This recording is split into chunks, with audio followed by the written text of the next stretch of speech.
Waalaikumsalam. Jadi kali ini materi ini akan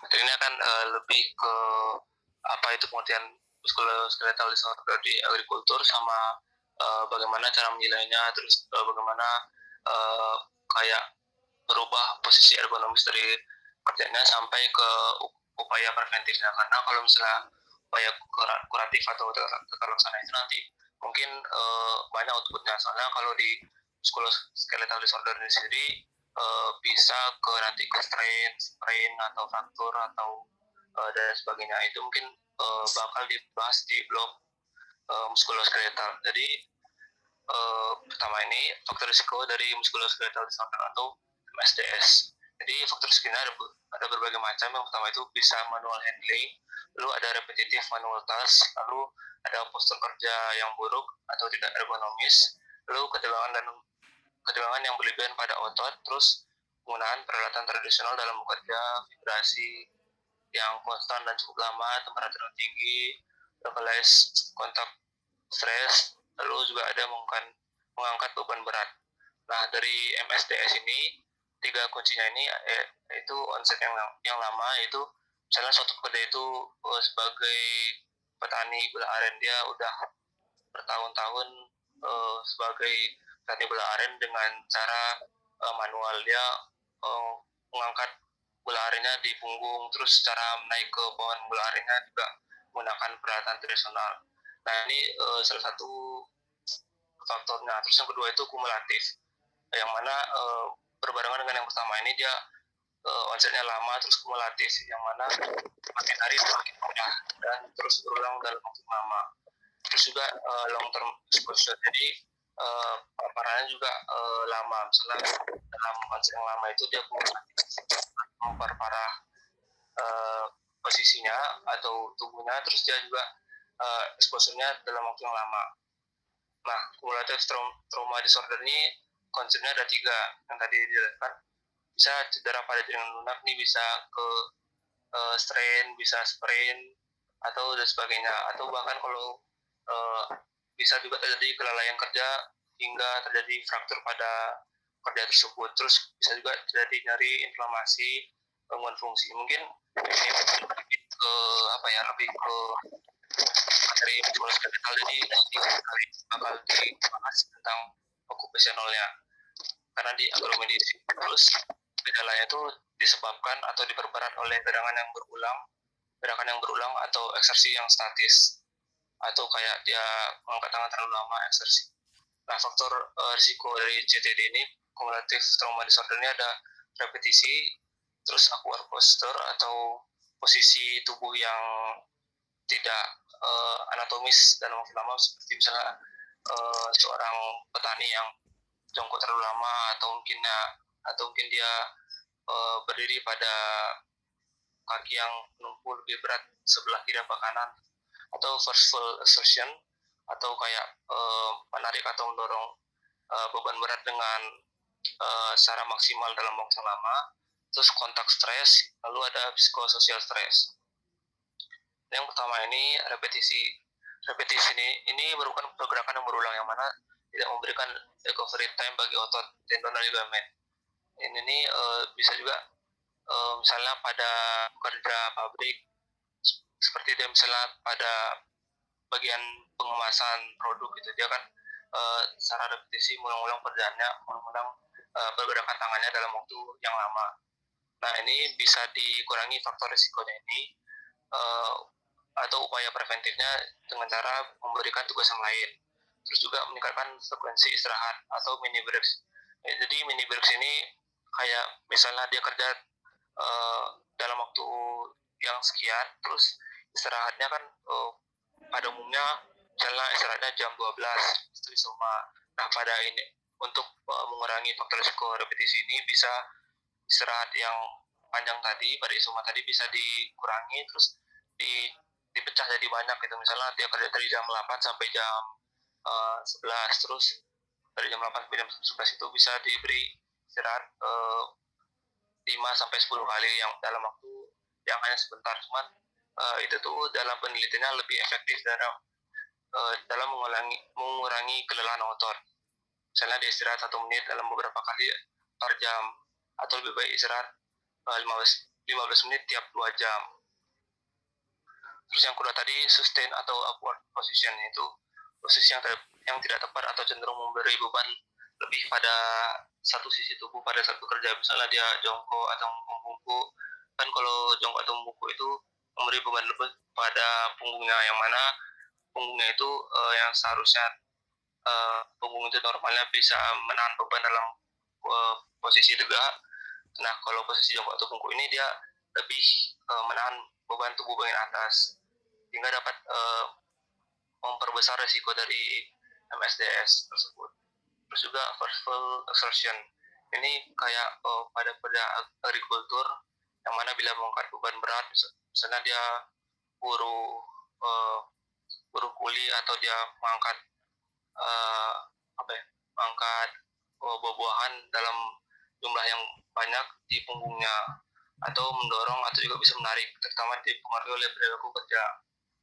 Nah, ini dapat dikurangi dengan pelatihan dan juga mengubah posisi tubuhnya tadi. Misalnya kalau dia mengangkat beban yang sangat berat, bisa dibantu dengan orang lain, jadi ngangkat itu berdua. Terus localized mechanical stress, kayak adanya suatu tekanan mekanik pada satu daerah tubuh tertentu, yang mana nanti lama-lama bisa mengakibatkan kalau bahasa kitanya kesemutan, atau pada syaraf tersebut ada hambatan aliran darah. Ini dapat dikurangi risikonya dengan cara memodifikasi tepi yang tajam. Terus yang kelima, psikososial stress. Ini stres di mana di tempat kerja, mana ini bisa juga mempengaruhi performa dari kerja tersebut. Misalnya dalam rumah tangganya dia ada masalah psikososial, nah itu secara tidak langsung dia berpengaruh terhadap kerja tersebut, sehingga mungkin saja kerja tersebut dapat terjadi kelalaian dalam kerja. Terus yang ini manual material handling, yaitu aktivitas penanganan material yang meliputi kegiatan mengangkat, menurunkan, mendorong, menarik, dan membawa beban yang dilakukan tanpa bantuan alat. Jadi atau juga kegiatan handling dari material yang mana tanpa alat, yang mana benar-benar otot dan posisi tubuh atau sikap tubuh yang menentukan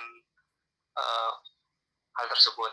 Nah, menurut OSHA, Occupational Safety and Health Administration, ini ada 5 kegiatan manual material handling. Yang pertama itu mengangkat atau menurunkan, lifting, lowering, yang mana kalau mengangkat atau menurunkan ini dari yang saya baca di OSHA itu disarankan misalnya suatu barang yang berat itu ketika mengangkatnya kita dalam posisi jongkok seperti ini, terus barangnya ini didekatkan pada sumbu tubuh atau punggung ini. Jadi sedekat mungkin dia kepada sumbu tubuh ini, lalu diangkat menggunakan kekuatan lengan atas. Jadi dalam mengangkat itu murni lengan atas, dan ketika tegak itu murni kaki yang bekerja ototnya. Jadi ketika beban ini diangkat dengan dekat terhadap sumbu tubuh, otot tangan dan kaki yang bekerja. Bukan kalau misalnya bahan ini itu diangkat dalam posisi yang jauh dari tubuh, nah ini akan memberi stres atau memberi beban lebih pada punggung, karena punggung harus membungkuk. Sedangkan jika didekatkan dengan sumbu tubuh, ini akan memperingan beban dari punggung dan hanya otot tangan dan kaki yang bekerja. Seperti ini. Kalau misalnya barangnya lebih berat dari yang ini, bisa juga dengan bantuan paha untuk mengangkatnya. Jadi punggung ini bebas dari stres atau beban yang lebih, sehingga dapat mengurangi risiko cedera pada kerja tersebut. Terus mendorong atau menarik, ini lebih disarankan apabila menggunakan alat di mana tersebut ada bandul atau ada rodanya, sehingga dalam menarik atau mendorongnya gaya gesek antara beban dengan dengan dataran atau lantai itu dapat kurang, sehingga energi yang diperlukan jadi lebih sedikit. Terus memutar atau twisting ini juga harus diperhatikan juga, misalnya dalam memutar atau twisting ini diusahakan dalam memutarnya itu posisi tubuh dalam sikap tegak sehingga beban punggung itu benar-benar hanya memutar badan. Nah, jika ketika ingin menaruh bendanya baru dia menunduk, bukan ketika dia sedang membungkuk dia twisting, itu akan memberi beban yang lebih pada punggungnya. Terus membawa atau kering ini, nah ini ada power zone seperti yang tadi, sama kayak yang pertama tadi. Jadi ini merupakan ini merupakan zona yang mana tubuh kita dapat mengangkat beban lebih berat. Mana yang di power zone ini benar-benar kekuatan otot tangan dan otot kaki yang bekerja. Jadi beban punggung ini dapat dikurangi. Nah, menahan atau holding ini juga ada prinsipnya. Jika dia seperti ini dia semen, mengaduk semen, dia dalam menahan ini nggak boleh membungkuk juga sesuai yang sebelumnya. Jadi dalam menahan ini tangan kanan ini yang menahan bebannya, yang mana otot tangan kanan itu yang benar-benar dapat beban, terus tangan kiri yang mengontrol dalam bahan tersebut ditumpahkan, atau ini semen ditumpahkan ke mesin pengaduk semen. Terus jadi dari yang atas itu ada cara untuk menilai ergonomi untuk postur kerja ini. Jadi ada beberapa metode. Yang pertama ini metode ROSA atau Rapid Office Strength Assessment. Jadi ROSA ini lebih ditujukan kepada pekerja kantoran atau kerja yang biasanya dalam kerja itu lebih ke duduk, terus memperhatikan laptop atau monitor, terus kerja kantoran pada umumnya. Mana faktor risiko yang dikalkulasi atau yang dihitung dalam ROSA ini dibagi menjadi section atau bagian kursi, ada monitor telepon, baru ada motion keyboard. Nah, kita lanjutin ya. Yang ini, jadi tadi kan udah jadi ROSA ini dibagi dari 3 section atau 3 bagian. Yang pertama itu metode menilai kursi atau tempat duduknya. Jadi ini udah ada dari sananya kayak formulir ini, kayak formulir untuk menilai posisi kerja. Jadi pertama itu menilai tinggi kursi dan lebar dudukan kursi. Jadi ini kursi ini dinilai apakah pekerja tersebut duduknya itu antara kakinya dengan lantainya apakah tegak lurus 90 derajat atau kursinya terlalu pendek sehingga sudut lututnya kurang dari 90 derajat. Ini ada poinnya. Misalnya kalau yang baik itu yang 90 derajat ini poinnya 1. Terus ini poinnya 2. Terus ini kalau misalnya kursinya terlalu tinggi dan orangnya terlalu pendek sehingga kakinya ngambang, itu poinnya 3. Nah, ini jika dia bekerja di meja, antara kaki sama mejanya itu perlu mepet atau gak ada ruang, ini poinnya ditambah 1. Nanti dibuat poinnya di sini. Terus ini lebar kursi. Nah, ini apakah kursi itu bisa menopang bokongnya dengan sempurna, atau kursinya terlalu kecil sehingga kakinya sedikit bokongnya sedikit bebas gitu, lebih dari 3 inch, atau terlalu pendek. Ini punya 1, ini punya 2 dan 2. Nah, habis dari tadi dinilai tinggi kursi sama dudukannya, terus bisa dinilai juga armrest dari kursi tersebut. Apakah dia sportif, apakah terlalu tinggi, apakah armrest dari kursinya keras. Ini nanti ada poinnya. Terus ini back supportnya. Lalu ini apakah kursi tersebut dapat menopang tubuh dengan sempurna. Ini poinnya 1. Atau lumbar supportnya kecil atau dia tidak diposisikan dengan benar. Ini poinnya 2. Atau supportnya itu terlalu mereng ke belakang. Ini poinnya 2. Atau bahkan tidak ada back support sama sekali seperti kursi kamar top. Ini poinnya 2. Kayak misalnya kursi yang nggak ada sandaran punggungnya. Nanti ada poinnya, terus dari itu skor dari armrest sama back skor itu dijumlahkan. Nah, tadi ini skor tinggi kursi sama lebar kursinya dijumlahkan. Nah, baru kita lihat di section A-nya. Tadi ada skor kursinya, ada skor armrest sama back skornya. Nanti bisa dilihat berapa poinnya. Terus itu baru section A.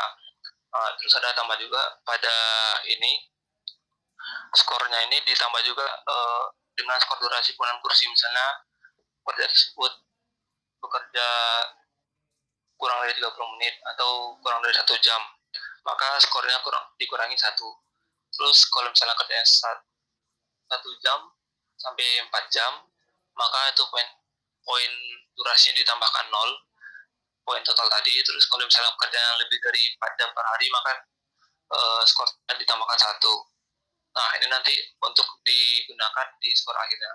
Tadi kan mengenai kursi dan perangkatnya, terus ada juga section B tentang monitor sama teleponnya. Nah, ini penempatan monitornya, apakah ini sejajar dengan matanya atau terlalu rendah atau terlalu tinggi, atau malah miring ke kanan atau ke kiri. Nah, ini nanti ada poinnya sendiri, 1 ini, terus 1 ini terlalu tinggi, 3, terus ini monitornya terlalu ke kiri atau ke kanan nih, plus 1. Jadi ada di totalnya di sini. Terus dalam penggunaan telepon juga, apakah pada penggunaan telepon dia menggunakan seperti headset gitu yang mono, yang di satu telinga. Ini poinnya 1. Ini yang paling efektif karena tidak ada beban lebih pada tangan atau badan. Nah, ini jika dia masih menggunakan telepon manual dan jangkauan telepon dengan tangannya itu jauh, ini punya 2. Terus jika dia biasa menggunakan leher dan bahunya dalam menangga telepon, ini juga ditambahin 2+2. Nah, ini sama kayak yang tadi, durasinya jika kurang dari 1 jam, ini dikurangin 1. Kalau 1 sampai 4 jam ini dalam penggunaan tadi, dia skornya ditambah 0. Lalu kalau dalam penggunaannya 4 jam lebih per hari, maka skor totalnya tambah 1. Terus ini section skor B. Tadi udah didapatkan skor telepon dan skor monitornya, lalu didapatkan angkanya nih. Nah, tadi udah diingat ada section A sama section B. Nah, kita masuk ke section C-nya. Ini penggunaan mouse sama keyboard. Jadi penggunaan mouse-nya apakah sejajar dengan bahu, ini yang paling efektif atau paling baik, paling ergonomis. Lalu kalau misalnya mouse-nya terlalu jauh dengan bahu, ini skornya 2.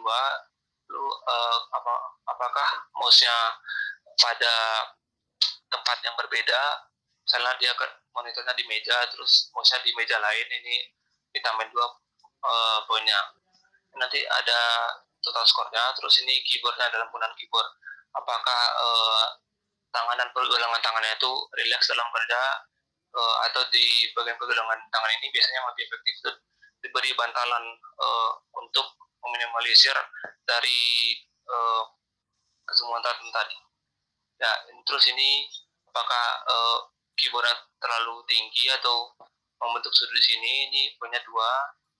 Ini dalam mengetik dia tidak proper, tangannya bengkok kiri kanan, ini ditambah 1. Nanti di total ada skornya lagi, sama kayak yang tadi.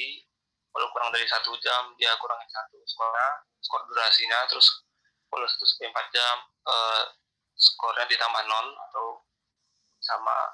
Terus kalau lebih dari 4 jam skor totalnya ditambah 1. Nanti ini didapatkan skor section C, antara mouse-nya berapa tadi skornya sama keyboardnya berapa. Nah, lalu antara section A, B, C tadi ditentukan totalnya. Nah, ini tentukan skor monitor dan periferal. Jadi setelah mendapatkan skor B dan skor C, ini pertama-tama skor B dan skor C itu digabung dulu. Nah, ini tadi skor monitornya dan periferal, ini section C, ini section B. Nanti didapatkan angkanya, misalnya di 4 dan 4 didapatkan totalnya 4. Terus untuk menentukan final skor saya ini, nah tadi skor kursinya yang mana ada support, terus tinggi kursi, terus kelebaran kursi terhadap armrest dari kursi yang di section A tadi. Terus ini peripheral dan monitor yang mana penjumlahan atau hasil dari section C dan section B didapatkan skornya ini. Nah, apa dari interpretasi dari skor tersebut? Itu pada nilai akhir ini skornya berkisar antara 1 sampai 10. Nah, kalau interpretasi ini jika skornya kurang atau sama dengan 5 ini tidak berisiko, sehingga pekerja tersebut masih aman dalam melakukan posisi kerja yang biasa dia lakukan. Kalau misalnya skornya lebih dari 5, nah pekerja tersebut berisiko tinggi terhadap musculoskeletal disorder, baik itu bisa sprain, dan lain-lain yang dapat terjadi. Nah, ini sebaiknya dilakukan modifikasi dari posisi atau ergonomi kerjanya. Nah, ini kan tadi udah ROSA, sekarang REBA. REBA ini lebih umum, kan ROSA tadi lebih khusus ke pekerja kantoran. Kalau REBA ini bisa dipakai pada pekerja yang menggunakan secara total.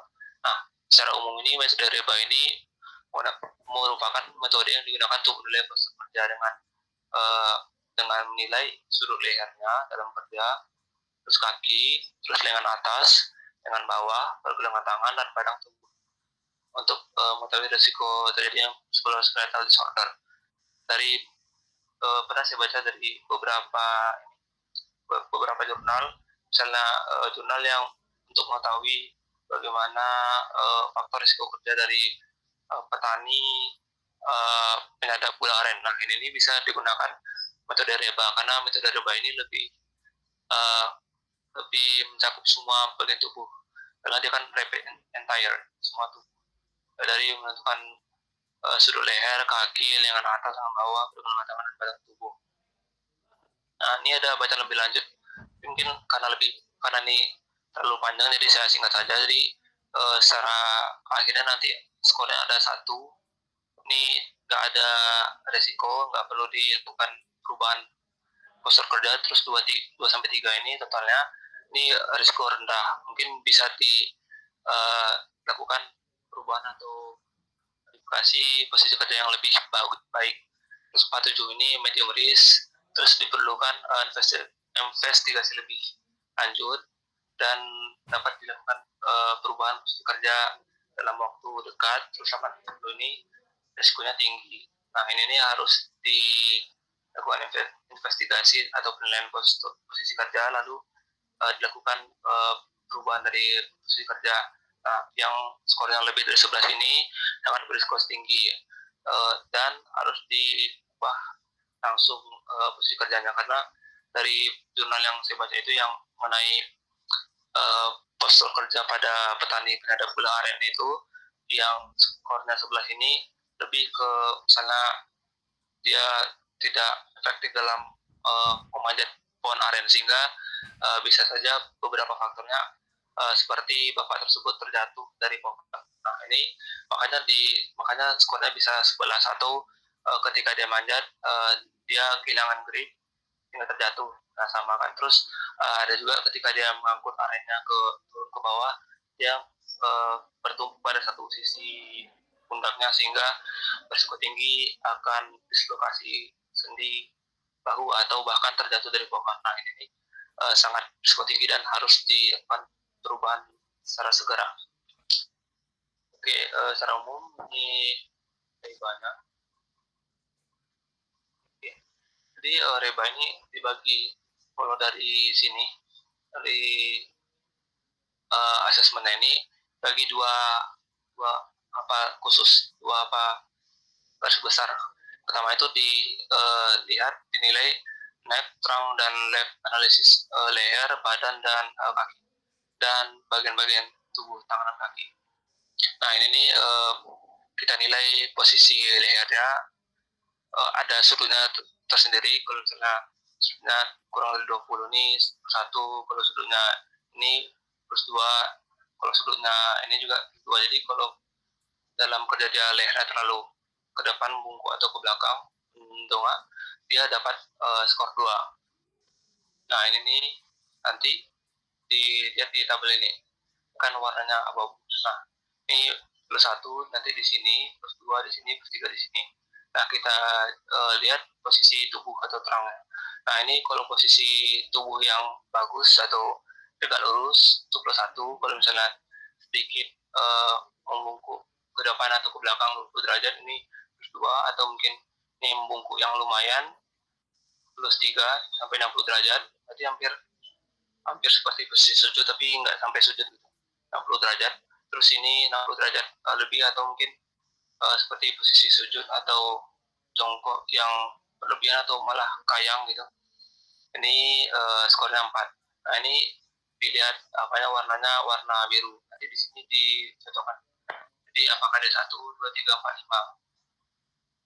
5 ini apakah badannya di twist atau malah badannya ketika dia membungkuk badannya malah miring.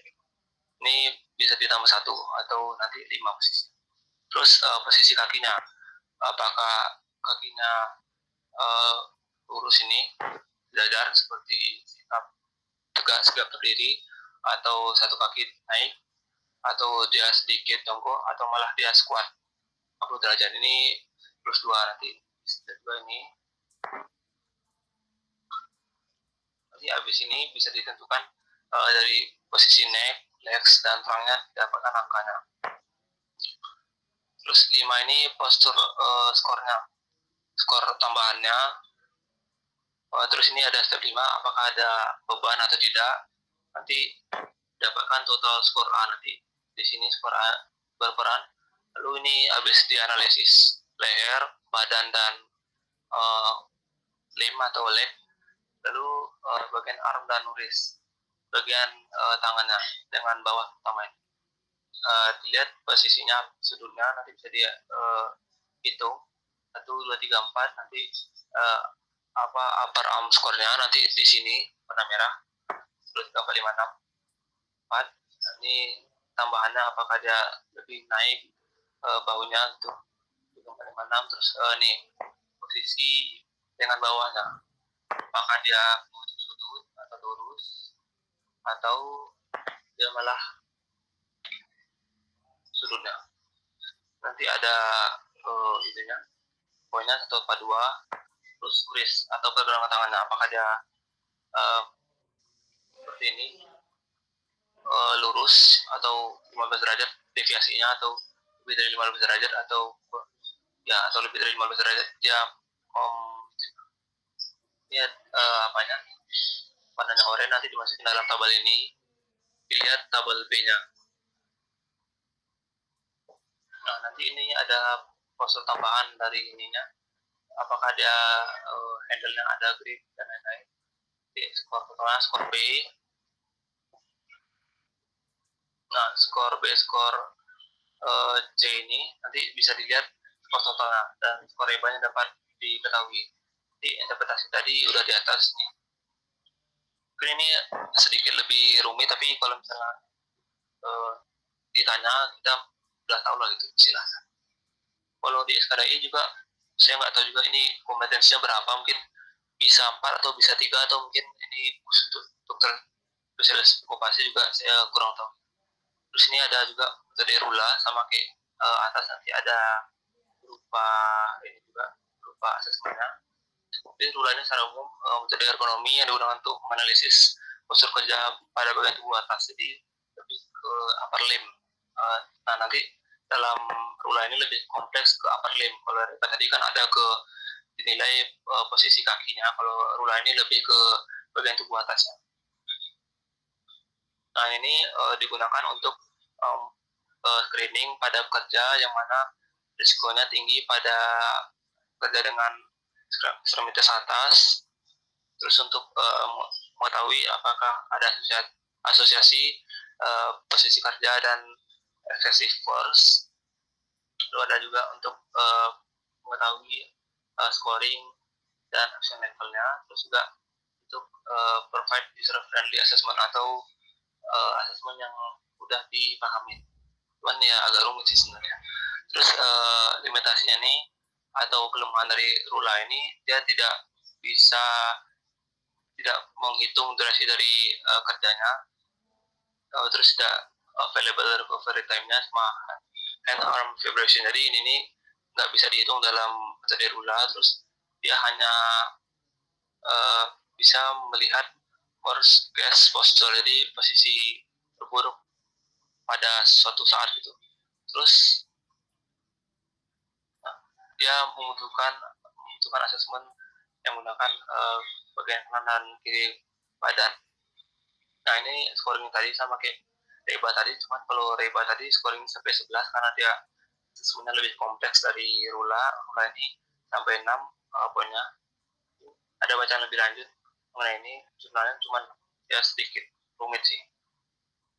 Ini tadi sama kayak tadi Reba tadi, cuman dia lebih fokus ke bagian tubuh atas.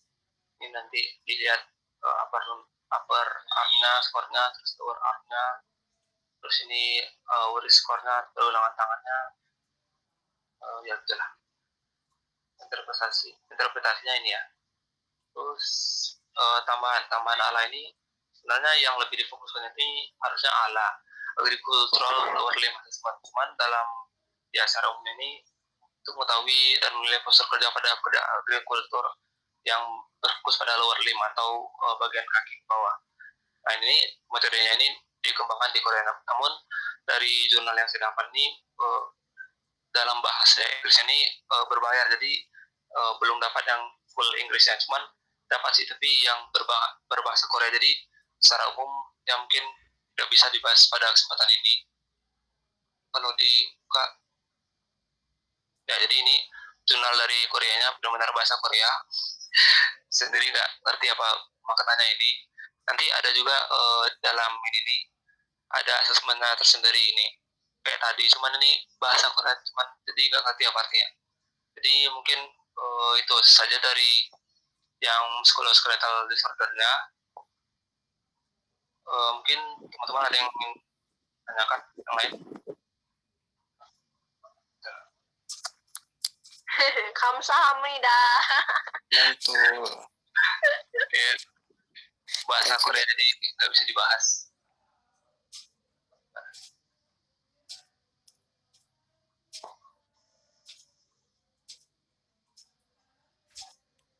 Udah ya guys. Ya. Arigato Rida. Makasih Rida. Rida, terima kasih. Jadi mungkin tadi ada postasinya yang udah dibuat Hasna, mungkin bisa di share. Jadi apakah ada yang